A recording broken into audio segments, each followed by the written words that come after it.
اقتبس من قصة حقيقية لصديق يكافح في حياته.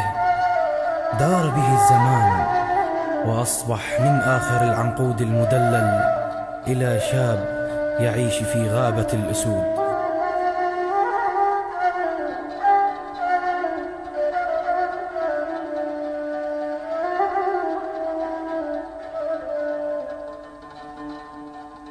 عايش في دنيا صعبة، حاسس اني بغربة، ما حد يحس بأمري، عايش في دنيا غبرة، جالس احسب بعمري، جالس وطال صبري، وتاني فرصة وحدة تعدل لي وضعي. خلصت نص شبابي اتأمل الوظيفة، احمل شهادة هندسة ودي شغلة شريفة. شيطان براسي حاول يوزني ألف مرة، كل يوم تجيني براسي ألف فكرة، لكن ضميري ردني يبعدني عن المشاكل. حالي معقد وصعب، احمل عدة مسائل، ابقى انا كابر وكابر لكن ضاق صدري.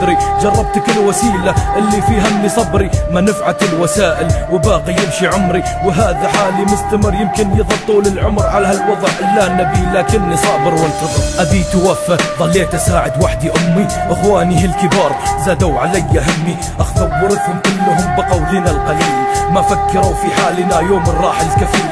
واحد تزوج وخرج فتح بيته لحاله، ثاني سافر تركنا يرجع لنا استحالة. كل من يهم نفسه رافع لنا استقالة، والمشكلة الكبيرة باقي أخي الكبير مدمن على الكحول ضيع لنا المصير.